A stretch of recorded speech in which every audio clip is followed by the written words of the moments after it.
Semua juga itu. Iku iso ono. Kabel. Kabel ning jero kono. Iya. Yang dibuka itu.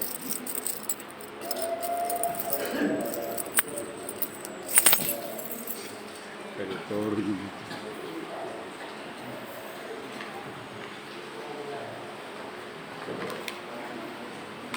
Langsung towo kabel kok.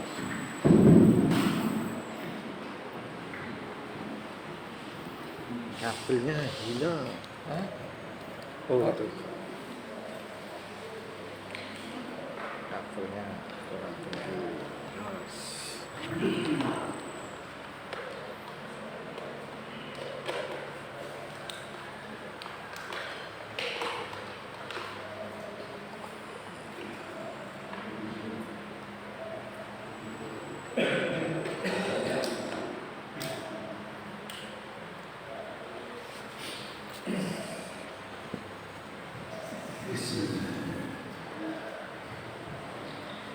Assalamualaikum warahmatullahi wabarakatuh.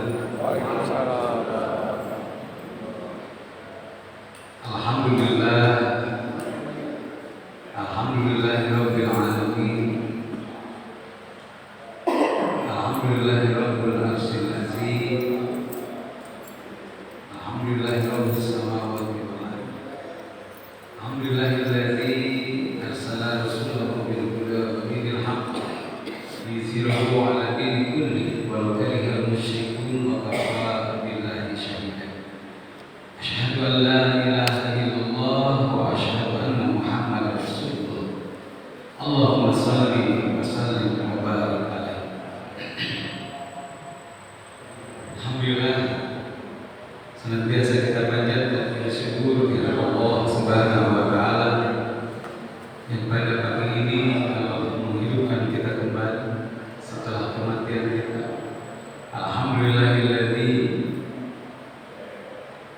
segala puji bagimu ya Allah, ahyana, yang telah menghidupkan kami kembali ba'da ma'amatana, dari kematian kami, wa ilaihi nusyur, dan kami yakin pasti kami kembali kepada Allah.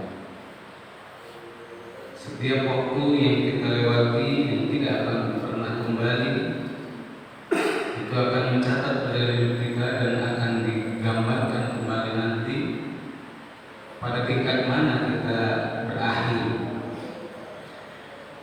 Inilah yang mungkin perlu kita evaluasi, apakah sudah sampai pada tingkat yang diharapkan oleh surga atau masih dalam ancaman siksaan neraka. Mudah-mudahan semakin kita bertambah umur, diberi kesempatan oleh Allah, semakin meningkat derajat kita di sisi Allah Subhanahu wa taala. Amin. Allahumma. Salawat dan salam senantiasa kita sampaikan kepada junjungan alam Nabi Allah Muhammad sallallahu alaihi wasallam. Allahumma shalli wa sallim wa barik alaihi.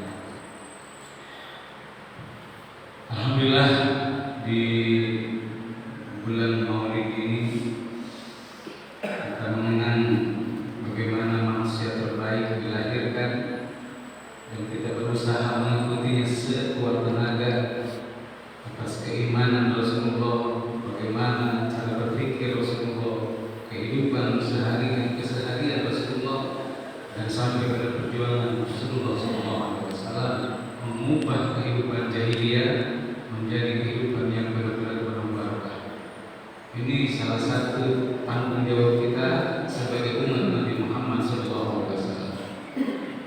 Bukan hanya untuk dirinya, bukan hanya untuk diri sendiri kita baik, tapi punya kewajiban memperbaiki orang lain. Kalau hanya jadi orang yang baik, tidak akan pernah ada tantangan. Tapi kalau sudah, bagaimana kita memperbaiki kehidupan, maka disitulah tugas sebagai Rasul Nabi Muhammad SAW mulai ada tantangan. Dan tugas kita dua, memperbaiki diri sebaik-baiknya sampai pada derajat yang mulia, dan juga punya kewajiban memperbaiki lingkungan sekitar kita sesuai kemampuan kita. Dan ini tidak bisa dilepaskan dari tanggung jawab sebagai seorang yang beriman. Bulan lalu saya ingat kita bahas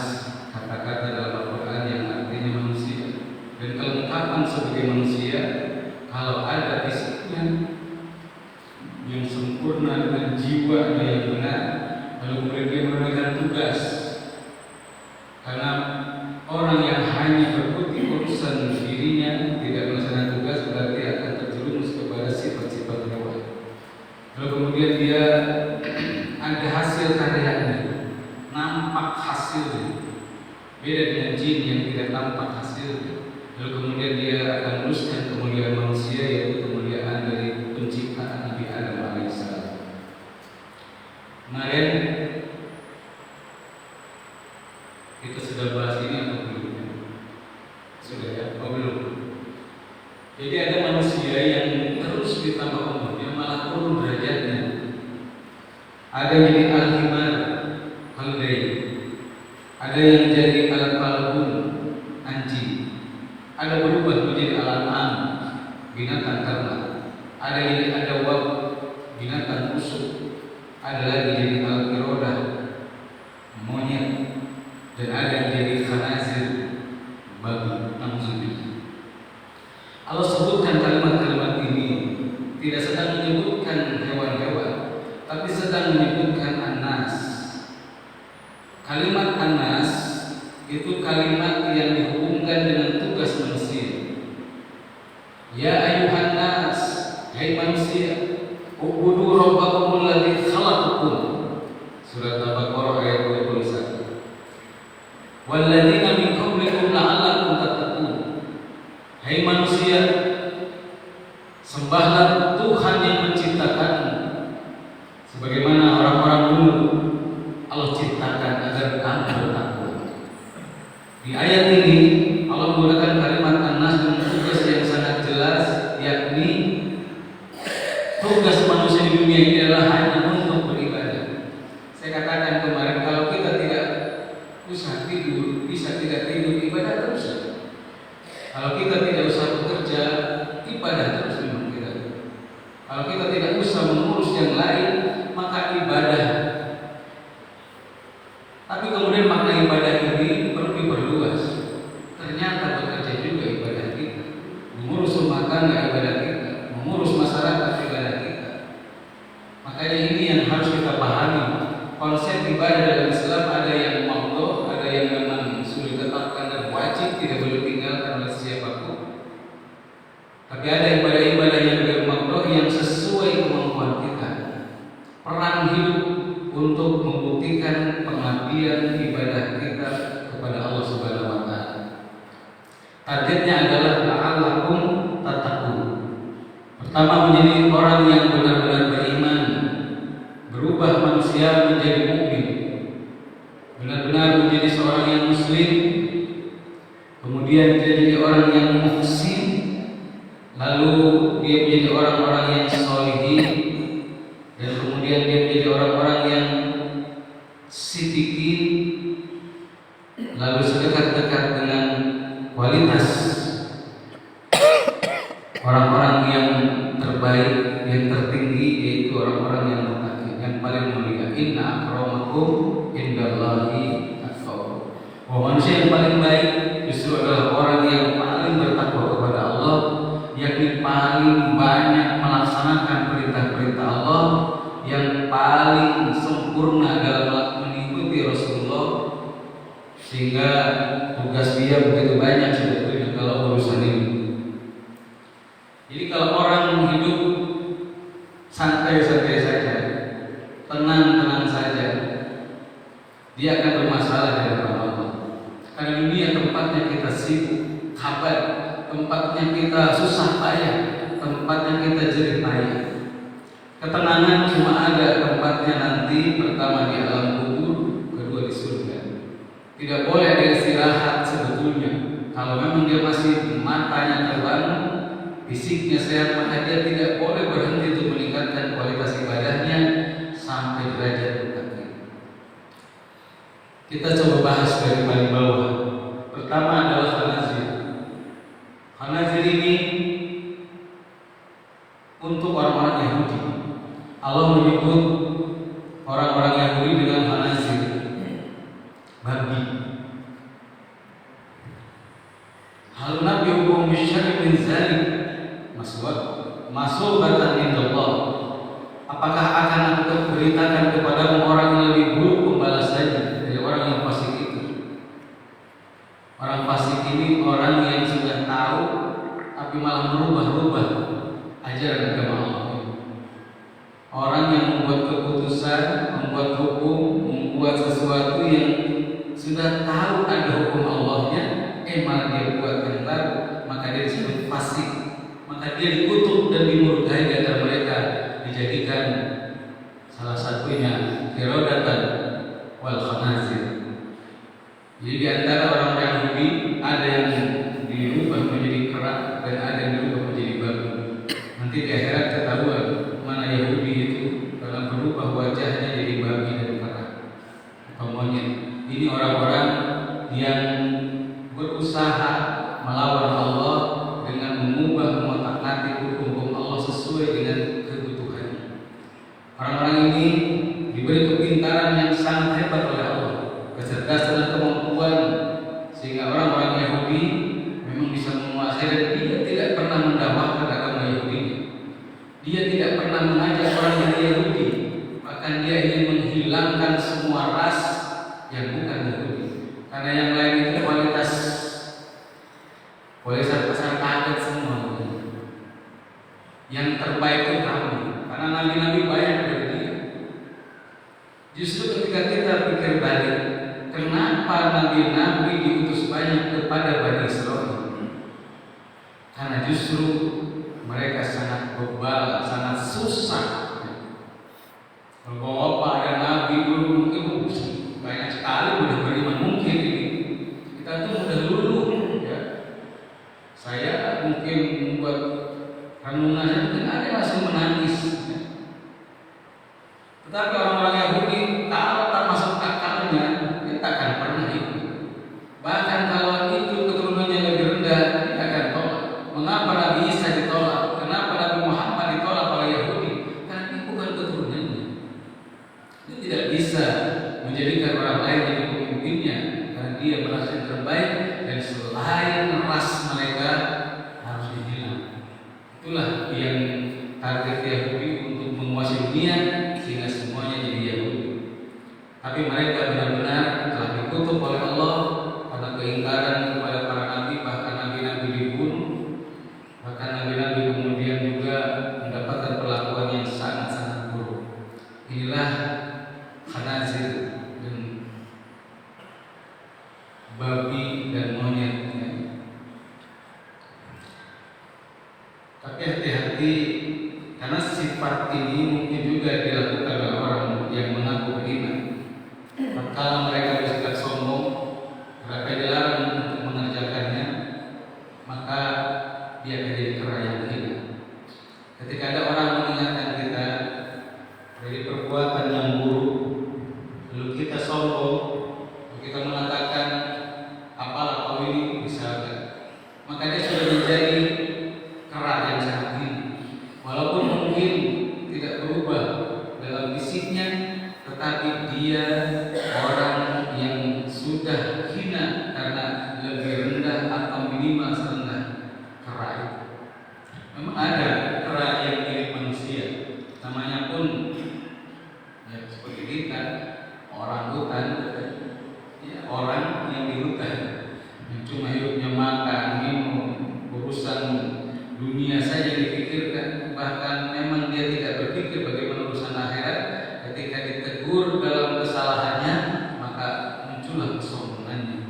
Hati-hati, ini bagi orang-orang yang cerdas, orang yang pintar, punya jabatan. Biasanya kalau ditegur, apalagi ditegur oleh orang-orang yang mungkin dianggap rendah, biasanya dia bukan berterima kasih, tapi malah menunjukkan sikap yang sombong.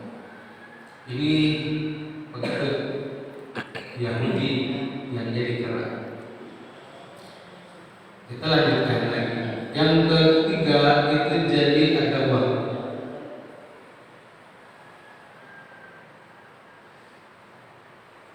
Agama ini binatang yang buruk.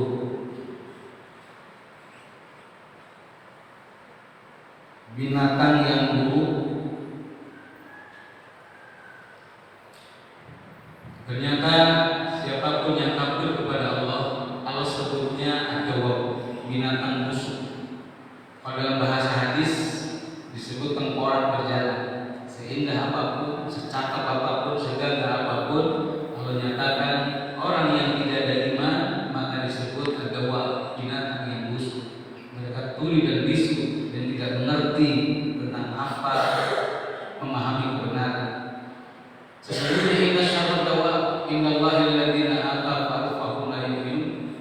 Sesungguhnya binatang yang paling busuk di sisi Allah adalah orang-orang yang kafir dan karena mereka tidak beriman. Kita melepaskan diri dari sifat buruk ini dengan beriman.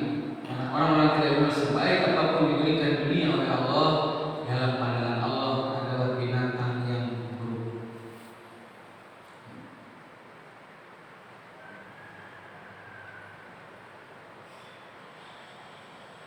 Ada orang-orang beriman. Orang beriman ini tidak mau belajar, tidak mau duduk di majelis ilmu, tidak mau meningkatkan kualitas pemahamannya.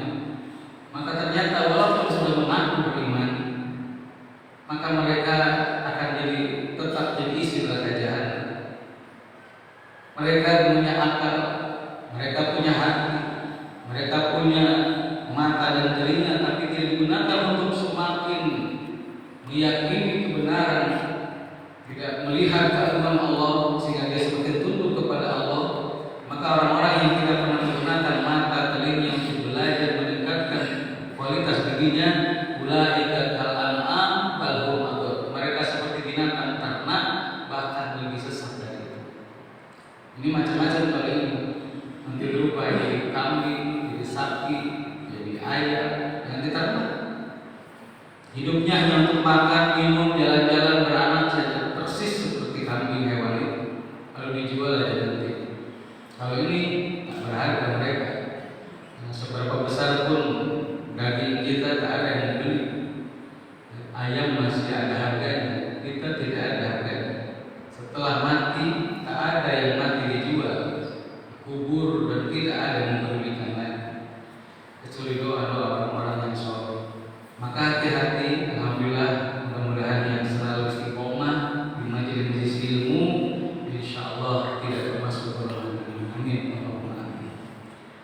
Berikutnya, orang yang sudah ngaji, tetapi dia tidak berusaha memperbaiki dirinya.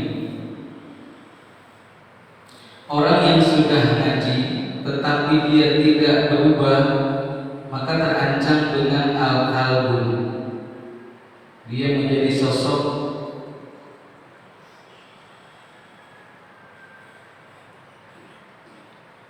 anjing, nauzubillah, ya.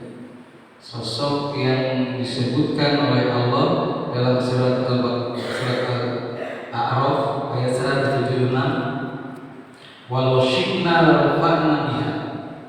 Sebenarnya dengan agama yang diberikan kepadanya, ilmu yang disampaikan kepadanya, Allah ingin menjadikan dia naik derajatnya. Walau syi'na larfa'na biha.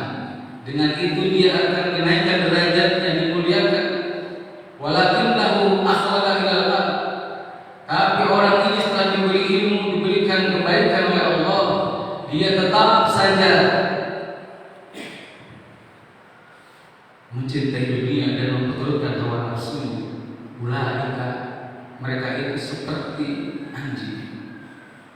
Bukan anjing sedang tidur, bukan anjing yang sedang jalan-jalan atau makan. Anjing yang sedang menjulurkan lidahnya karena ingin dunia itu. Dia sudah tambah ilmunya, dia sudah sering diberi peringatan, tapi dia tidak berubah. Dia orang yang cinta dunia dan turutkan hawa nafsu, maka mereka jatuh kepada sifat-sifat anjing ini. Inilah orang yang sudah punya ilmu, kalau ditegur ya menyakitkan, kalau nggak menggigit dia menggoda, menakutkan. Hati-hati bapak-bapak, sudah hadir majelis ilmu, hilangkan salah satu yang dihilangkan dari majelis ilmu adalah kecintaan terhadap dunia. Kalau kita ngaji terus tapi cinta dunia tidak berubah, berarti ngajinya tak tercapai targetnya. Bukan hanya untuk menambah ilmu, majelis ini salah satu targetnya adalah untuk menghilangkan kecintaan kita kepada dunia, untuk kita punya cita-cita yang sangat besar, cita-cita yang sangat tinggi, yaitu di kehidupan akhirat. Wabtaghi fima ataqallahu darul akhirah. Maka capailah, maka dapatkanlah kebahagiaan di negeri akhirat. Wala tansa nasibaka minad dunya. Jangan lupakan fungsimu, tugasmu, kewajibanmu di muka bumi. Fa'ahsin kama ahsanallahu ilaik. Dan berbuat baiklah kamu sebagaimana Allah berbuat baik kepadamu. Itulah tantangannya. Berbuat baiklah kamu sebagaimana Allah berbuat baik kepadamu. Jadi kalau kita sudah berasa jadi orang baik, jangan lihat saya, lihat Pak Imam, lihat yang lain. Allah katakan fa'ahsin, berbuat baiklah kama ahsanallahu ilaik, sebagaimana Allah telah berbuat baik kepadamu. Bandingannya dengan Allah, dan pasti tidak ada orang yang sudah baik. Terus harus meningkatkan kebaikan-kebaikan. Ini Al-Qalbun sudah ngaji orangnya, tapi tak berubah dari hasil ngajinya, cita-citanya masih dunia dan hawa nafsu yang masih diikuti. Karena salah satu target dari ilmu adalah dia mengisi akal agar akal menumbuhkan nafsunya. Kalau orang yang berakal tapi memperlihatkan sifat-sifat kebinatangan, dia lebih rendah daripada binatang-binatang itu. Al-Himar ini untuk para ustaz. Siapa mereka? Orang yang punya kitab-kitab yang banyak, omongannya menyentuh mungkin, ilmunya menjawab segala masalah, tapi dia tidak mengamalkan yang dia ilmui, maka di akhirat berubah jadi keledai.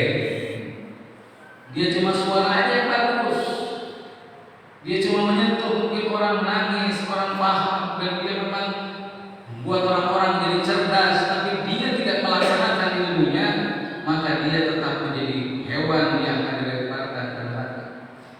Mungkin kasihan orang ini, banyak pahalanya, sebanyak pahala itu tidak menjadikan dia meningkat kualitas di sisi Allah, karena tidak ada wadah untuk pahala itu. Saya contohkan begini, orang ini mengajak bersedekah, dia tidak bersedekah. Bagaimana sedekahnya orang ditampung sementara dia tidak ada modal untuk menampungnya? Dia mengajak orang sholat, tapi dia tidak sholat, maka tidak bisa sholatnya, dan yang dikirim pahala dari orang-orang yang diajak sholat, sementara dia tidak ada wadah untuk menampung pahala sholat. Maka orang-orang yang sudah mulai mengajak orang lain, jangan berhenti. Ini jangan menjadi orang yang berhenti berdakwah, tapi justru semakin kita berdakwah menunjuk kepada orang, maka jari yang lain lebih banyak menunjuk pada diri kita sendiri. Saya ajak jemaah dulu, ayo kita baca Quran 1 juz lah sehari. Aduh Pak Ustaz, ada yang mengeluh, susah lah Pak Ustaz, sudah terturunkan. Ada yang protes, Pak Ustaz, saya itu 3 juz sehari. Ibu hebat kali 3 juz sehari. Yang ada kerjaan lain, ngurus cucu aja. Pantas saja. Ustaz kalah, maka ketika ada jemaah yang lebih targetnya, saya harus ikut jemaah yang lebih. Kenapa? Saya mengajaknya. Maka 3 juz itu memang berat sehari semalam. Tapi Imam Syafi'i 30 juz, 30 kali hatam dalam sehari, gimana hebatnya? Kita just pokat aja. Semoga atau baca Quran 1 kali.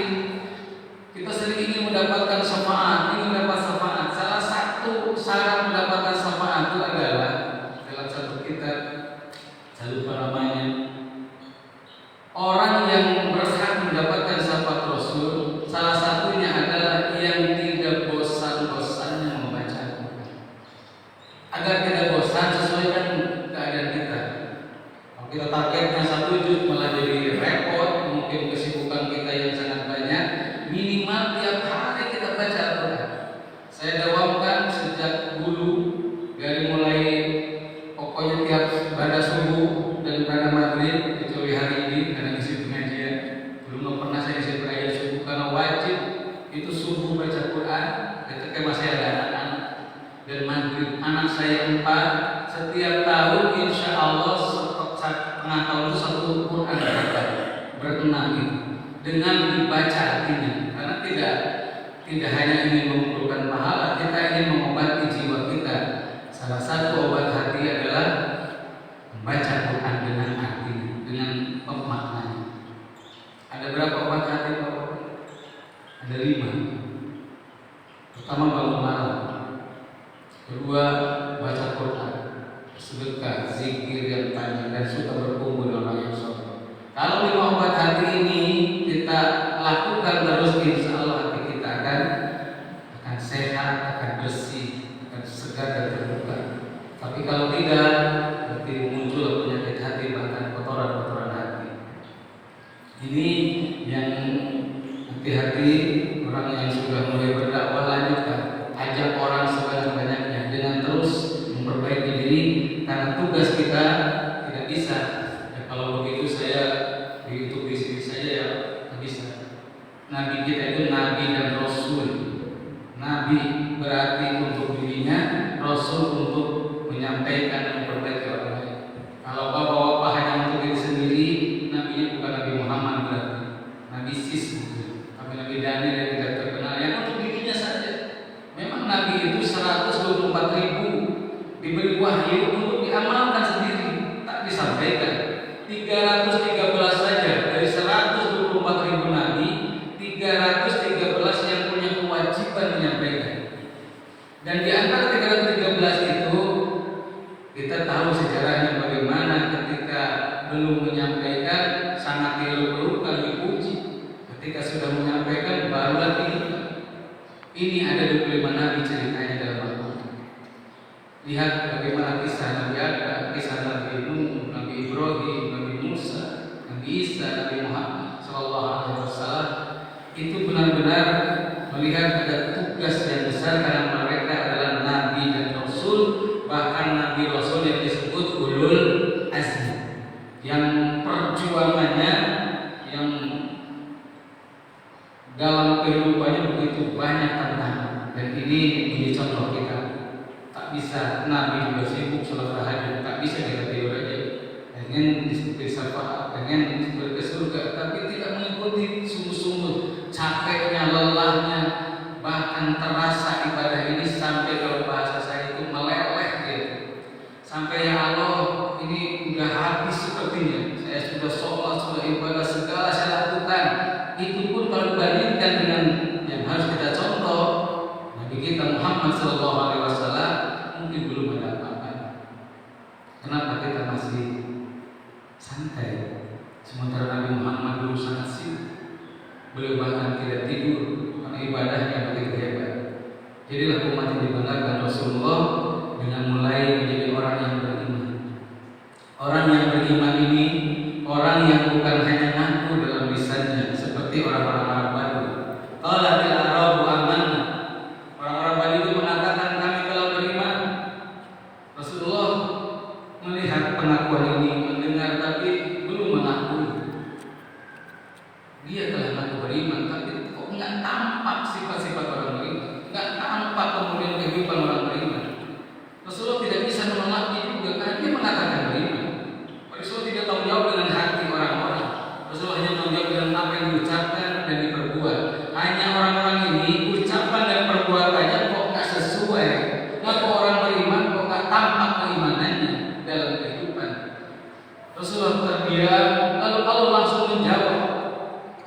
Kalau orang baru menunggu dari apa yang Rasulullah ingin sampaikan, ternyata kulam untuk minum.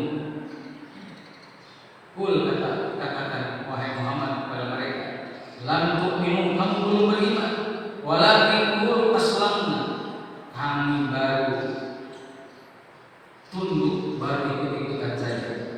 Kamu baru ikut-ikutan saja. Kamu ikut sholat, baru ikut, belum ada tampak iman. Bagaimana imannya, sholatnya orang beriman? Kamu ikut-ikutan sedekah saja, karena tidak tampak bagaimana sedekahnya orang-orang beriman. Kamu ikut-ikutan puasa, lumayan masih ikut-ikutan, baru tunduk. Maka orang yang sudah ikut-ikutan dalam bersama orang beriman, punya tugas yang paling besar, memasukkan pernyataan iman itu ke dalam hatinya. Karena syaratnya kata Allah, walamma yadul imana fi qulubikum. Kenapa? Kenapa kami belum disebut orang beriman? Karena iman itu belum masuk ke dalam hati. Imannya baru di kopiahnya, iman baru di bajunya, iman baru ikut-ikutan dalam kegiatan-kegiatan Islam. Bahkan ada yang mungkin kalau ke masjid dia pas PHBI saja, kalau ngaji pas maghrib saja, pas acara-acara besar yang lainnya tak apa. Maka mereka baru ikut-ikutan dan memang tampak hanya ikut-ikutan dalam Islam. Hanya nanti amalan seperti ini pun diceknya hati. Yang masalah sebetulnya bukan iman. Iman itu terus dengan gencar ingin masuk ke hati kita semua. Baik terasa atau tidak, mau ngaji atau tidak, iman itu terus mengetuk-ketuk. Tapi yang masalah adalah hatinya. Orang-orang yang dulu, orang-orang Quraisy mengatakan kepada Nabi Muhammad, kenapa mereka tidak beriman? Mengapa kami tidak mengikuti apa yang kau sampaikan? Qulubuna ghul, hati kami tertutup wahai Muhammad. Dia mengaku, dan pengakuan itu ditulis oleh Al-Quran bahwa kalau hati tertutup, seorang nabi saja tak bisa menembusnya. Karena urusan kita menutup hati dengan dosa seperti cermin yang asalnya bening kemudian dibiarkan satu titik noda, lama-lama tertutup. Maka semakin tertutup itu yang bahaya adalah kalau hati kemudian tertutup, maka hidayah sebesar apapun, cahaya seindah apapun tidak akan masuk dalam hati. Dia hanya Islam seperti itu saja, ikut-ikutan, tidak merasakan nikmatnya beriman. Karena iman itu belum masuk ke dalam hati. Yang ada beban, yang ada susah saja pelajari orang beriman itu. Padahal kalau dimasukkan iman itu ke dalam hati, dimasukkan ilmu itu ke dalam hati, maka yang ada cinta dan dia akan terus bersegera untuk berbuat kebaikan. Inilah hati kita yang harus kita jaga, karena tadi disebutkan ada hati tertutup. Ini kafar, ya, orang-orang kafir ini hatinya tertutup. Innal ladzina kafaru sawa'un 'alaihim a'anzartahum am lam tunzirhum la yu'minun. Khatamallahu 'ala qulubihim. Hatinya sudah tertutup, mau diajak begini-begini pun kalau hati sudah tertutup, tidak ada lagi yang bisa memberikan hidayah. Dan Allah tidak akan mengampuni mereka orang ini. Hati-hati dengan hati tertutup. Ini ada orang kafir yang memang mengaku hati tertutup. Saya kafir. Tapi ada orang yang kufur.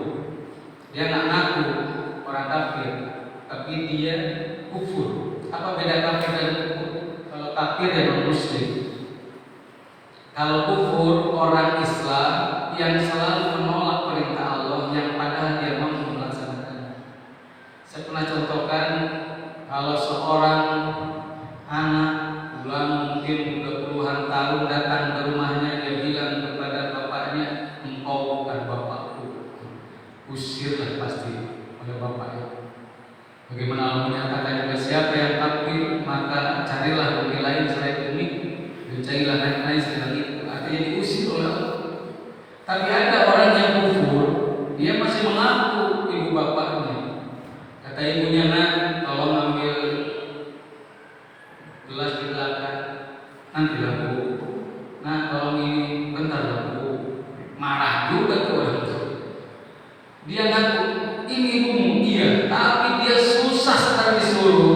Diperintah yang baik tidak mau melaksanakannya, maka dia bukan orang kafir karena masih mengaku kalau Tuhannya, dia kufur. Dan itu sama saja hatinya tertutup. Yang kedua, ada iman itu masuk ke dalam hati. Yang masalah ternyata hatinya kotor, busuk. Ya ayyuhalladzina amanu, hai orang yang beriman, innamal musyrikuuna najasun. Sesungguhnya orang-orang musyrik itu najis. Allah sebutkan kotor hati, maka keimanan dicampur dengan kemusyrikan. Keimanan dicampur dengan segala berita-berita takhayul. Dibuat cerita-cerita sehingga imannya bercampur dan jadi orang-orang yang musyrik,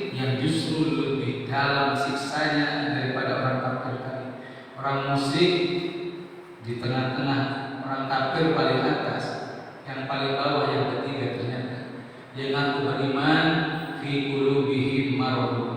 Orang-orang yang munafik fi darki asfali minan nar. Orang kafir siksanya di atas itu. Kenapa? Jujur dia. Kenapa kau nggak sholat? Aku kafir. Kenapa kau nggak puasa? Aku kan wajahmu tuh wajah orang beriman tapi kafir. Banyak sekarang orang Jawa, orang Padang berubah agamanya. Padahal wajahnya wajah Islam. Tapi ada yang kemudian berhenti. Saya ingat dulu teman-teman mahasiswa saya dulu rajin sholat, bahkan bendahara dewan kemahasiswaan di masjid itu akhirnya tak sholat saya. Kenapa kau sholat? Aku sedang tak bertuhan hari ini. Bayangkan, ini orang-orang ateis ini sudah menyebar di kampus-kampus, di sekolah-sekolah, karena penyebarannya memang harus dengan akal dia tidak masuk akal. Ngapain begini? Ini mulai Yahudi, orang-orang masuk orang-orang yang pintar. Maka orang munafik ini dia punya dua syarat untuk jadi orang munafik. Pertama adalah dia TB, yang ETP, kedua TB. Dia terlalu pintar, dia jadi munafik. Dia terlalu bodoh, jadi munafik. Orang-orang Nabi tadi banyak jadi munafik gara-gara kebodohan mereka. Insya Allah bapak ini nggak terlalu pintar, terlalu bodoh aman lah. Nah, kalau terlalu pintar itu dia buat agama ini bagus, dibuat buah. Ini kami lebih hebat daripada orang Arab. Hati-hati itu. Membuat itu berarti kalau beri kepintaran menjadi munafik. Di dalam ayat ini sangat menarik. Mereka ini orang-orang yang keterlaluan kemunafikannya. Wa min ahli Madinah, orang-orang kota yang pintar itu, mardu ala nifaq. Mereka sangat keterlaluan kemunafikannya. Dengan kepintaran, kekuasaan dan segala yang Allah berikan, bukan untuk semakin tunduk kepada Allah, tapi untuk semakin menantang Allah. Maka mereka disebut keterlaluan kemunafikan. Kalau orang-orang tadi munafik karena bodoh, cuma ikut-ikutan saja. Akhirnya dia tidak punya rasa iman. Dia sholat, tak nikmati sholatnya. Dia sedekah, merasa nikmat sedekahnya. Dia baca Quran, tak menangis hatinya. Maka orang ini dia tidak akan merasakan nikmat iman, nikmat Islam, karena memang di hatinya tidak ada iman. Dia hanya ikut-ikutan saja. Hati yang ketiga ini, hati orang-orang yang munafik, yang sebenarnya dia tidak beriman. Allah menyebutnya bukan orang kafir. Tak boleh orang munafik disebut orang kafir. Tapi kalau nanti mati nggak boleh sholat ternyata. Orang munafik itu tidak boleh disolatkan. Mesin munafik dirobohkan dulu dia manusia. Tapi sekarang kita tidak bisa menetapkan karena belum ada pemimpin yang menilai bagaimana orang-orang munafik itu ada. Dulu ada namanya Hudzaifah al-Yaman yang ditugaskan oleh Rasul untuk meneliti orang-orang munafik di antara bangsa dengan japrik saja. Jangan disebar-sebar di WA ini munafik ini, tapi japrik Rasul. Maka ketika ada seorang munafik meninggal dunia, Rasulullah melihat kiri kanan, mana Hudzaifah? Hudzaifah tak mensalatkan mayat ini ya Rasulullah. Kalau Hudzaifah tak mensalatkan, aku tidak mensalatkan juga. Pergilah Rasul. Sahabat yang sudah berbaris siap mensalatkan mayat ini. Jelas Abu Bakar pergi, Umar pergi, sahabat-sahabat mulia pergi, keluarga nangis. Kenapa? Ternyata Hudzaifah menetapkan dia orang munafik. Bagaimana Allah beri tugas sebagai intelnya Rasul, bukan intel untuk mengintai ulama, malah mengintai orang-orang yang munafik, dan ini berat sekali tugas beliau ini. Bagaimana sifat kemunafikan sampai ketika Rasul mau masuk ke masjidnya, balik kata Allah, balik. Kenapa? Kan ini masjid bukan untuk dibangun untuk bersamaan, tapi untuk perpecahan. Ayatnya jelas, masjid itu masjid diror, dihancurkan untuk itu oleh umat Islam. Yang ketiga ini berat, kenapa? Kalau orang kafir jelas kafir, orang munafik kelihatan munafik, orang muslim itu kelihatan. Orang munafik ini gayanya bisa lebih Islami daripada orang Islam, tapi hatinya ada iman. Mereka Artinya innal munafiqina yukhadi'una Allah. Sesungguhnya orang munafik ini menipu Allah. Allah ditipu oleh dia. Yang aku beriman padahal tak beriman. Yang tertipu orang beriman, dia tertipu, tapi Allah tidak mungkin tertipu. Innal munafiqina yukhadi'una Allah walladzina amanu. Orang beriman pun ditipu. Bahkan Rasulullah juga sempat ditipu orang munafik, walaupun Rasulullah tahu dari bagaimana berita-berita dan gerakan-gerakan orang munafik itu. Maka yang membunuh sahabat-sahabat mulia bukan orang Yahudi tidak bisa menyatakan. Bukan orang Nasrani yang membunuh Utsman bin Affan, yang membunuh Umar bin Khattab, bukan orang lain. Bahkan yang membunuh Utsman itu adalah orang yang hafiz Quran, orang yang hafal Quran, ilmunya tinggi, bunuh Utsman bin Affan dengan mengatakan Allahu Akbar dengan kalimat Allah. Bayangkan, kita terbayang seperti bagaimana seorang yang ilmunya hanya di akal, hanya di fisik yang tidak masuk ke hatinya, dia bisa tega membunuh seorang khalifah. Dan ini bisa terjadi kembali kalau dia berusaha mencontoh orang munafik dalam kehidupannya. Pertama, menipu Allah. Allahu Akbar. Padahal yang diakbarkan bukan Allah. Tetap aja dia meninggikan diri. Dia sholat tapi tidak dengan imannya. Maka orang-orang munafik ini menipu. Kalau Bapak pernah ditipu, pasti gendong sekali itu. Saya ingat yang menipu saya, itu saya masuk ke penjara. Gayanya gaya pakai gamis panjang hidup di masjid, tapi sebatang dari tertipu oleh dia. Karena memang gaya ini bisa begitu. Saya ingat dulu ada pelatihan yang dicopet di Bandung. Itu pertama itu ternyata latihan hidup. Itu iya saya pernah Pak Ustaz latihan jadi copet. Makanya ada copet-copet insan di Bandung. Ada namanya pelatihan jadi copet ini. Karena di Bandung banyak bis kota yang penuh. Pertama berani diri dulu. Dan tak pernah copet itu kelihatan copet tampilannya. Dan itu cara seperti orang munafik memang. Hidupnya seperti orang Islam padahal tak ada iman. Dia menipu Allah. Dan Allah sangat marah sehingga tidak di asfali kanan akan ditempatkan di keraknya neraka yang paling atas.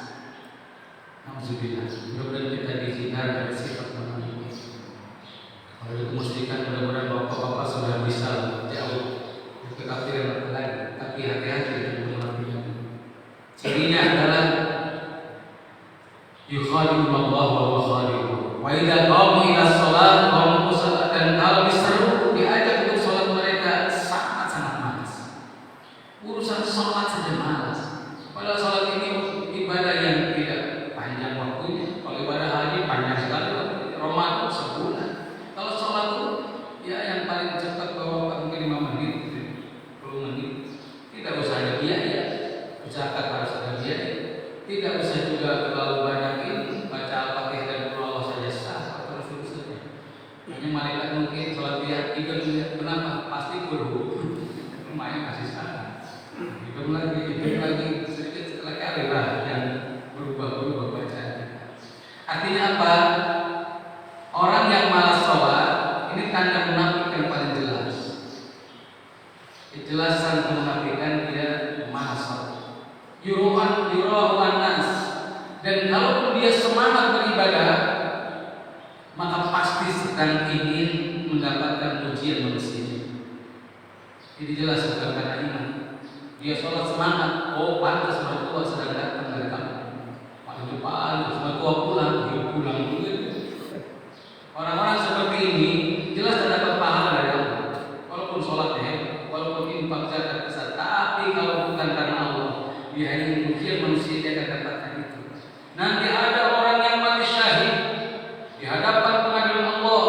Ini dipisahkan satu katanya. Kenapa? Aku mati syahid tidak. Kau berneraka kata Allah. Proteslah semuanya. Pasukannya protes. Ya Allah, dia memimpin kami. Dia mengajar kami berperang.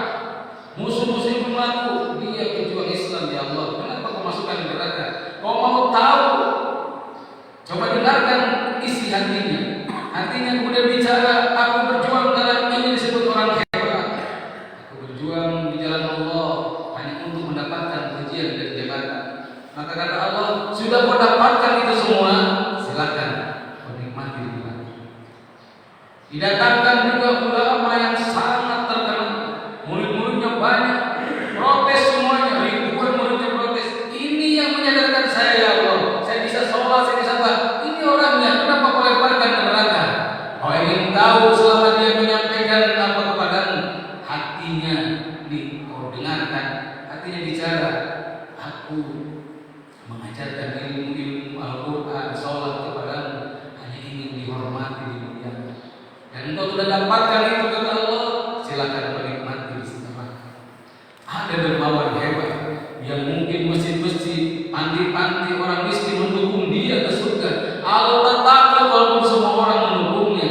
Kata Allah, dia ibadah bukan untukku, dengarkan hatinya. Si orang yang selalu membantu ini, kemudian hatinya bicara, aku membantumu membangun masjid, menyantuni anak yatim, hanya ini disebut orang yang dermawan. Dan engkau sudah mendapatkan itu, silakan engkau neraka. Kita bukan ulama besar, kita bukan orang yang mati syahid, bukan juga orang dermawan yang di mana-mana ada mana, yang begitu saja gagal ke surga. Kalau urusan hati kita tidak beres, jangan hanya mengaku sebagai Arab Badui beriman, tapi masukkan iman itu ke dalam hati sehingga hati kita merasakan nikmat iman, nikmat Islam, sampai pada nikmat ihsan. Nikmat iman berarti ada ketenangan dalam jiwanya dengan janji-janji Allah. Nikmat Islam merasakan kenikmatan ketika melaksanakan perintah-perintah Allah. Yang kata orang berat, dia nikmat sekali. Sekali kita ketinggalan sholat tahajud, kita menangis karena kenikmatan tahajud tidak dapat mati. Sekali meninggalkan duha, kita terasa sangat-sangat kehilangan karena ada kenikmatan sholat duha yang kita tidak rasakan lagi. Nah, orang yang sudah merasakan nikmatnya sedekah, lihat senyumnya orang-orang yang diberi 10.000 saja sudah senang sekali. 10.000, terima kasih Pak Ustaz. 10.000 jalan-jalan ada 2.000 misalnya, kalau 30.000 sekali itu yang 50.000, senang, doanya banyak kali. Dan bagi kita mungkin 10.000 kecil, bagi dia itu besar. Dan orang-orang yang senang seperti seorang kakek ngasih hadiah ke cucunya, yang senang siapa? Kakeknya yang senang itu sebetulnya. Senang si cucu itu senang. Maka ketika kita membantu bersedekah, kita rasakan nikmat Islam. Dan yang paling tinggi adalah nikmat ihsan. Setelah iman dan amalnya dia nikmati, dia merasakan kenikmatan selalu bersama Allah, melihat Allah. Kalau belum saat ini melihatnya, maka dia merasakan selalu dilihat, dipandang, diperhatikan, dijamin, diberikan segalanya oleh Allah Subhanahu wa taala. Orang seperti ini berarti sudah lengkap nikmatnya, nikmat iman, nikmat Islam, dan nikmat ihsan. Itu bukan dari fisik, tetapi nikmat untuk hati kita. Mudah-mudahan Allah bersihkan hati kita, bukakan hati kita dari ketertutupan dosa-dosa kita, kemudian dibersihkan dari sifat-sifat yang memusyrikan dan disehatkan sehingga tidak menjadi hati yang penuh penyakit. Karena kalau hati penyakit itu berarti seperti orang yang sakit, memang malas beribadah. Wala yazkurunallaha illa qalila, dan sifat munafik dalam surat An-Nisa ini yang keempat adalah mereka sangat jarang menyebut nama Allah, sangat jarang ingat kepada Allah, seringnya lupa kepada Allah. Mudah-mudahan di pagi ini salah satu yang kita bisa dapatkan, kita benar-benar menghilangkan sifat-sifat cinta dunia kita dan tahan dari mempertemukan hawa nafsu dan dibersihkan dari sifat-sifat munafik. Barakallahu wa lakum. Kita sama-sama tutup dengan hamdalah dan majlis dan doa insyaallah. Alhamdulillahirabbil alamin. Subhanakallahumma wa bihamdika asyhadu an la ilaha illa anta astaghfiruka wa atubu ilaik. Rabbana atina fid dunya hasanah wa fil akhirati hasanah wa qina azabannar. Subhanaka rabbika rabbil izzati amma yasifun wa salamun alal mursalin walhamdulillahi rabbil alamin. Wassallallahu ala sayyidina Muhammad wa ala alihi wasallam. Allahumma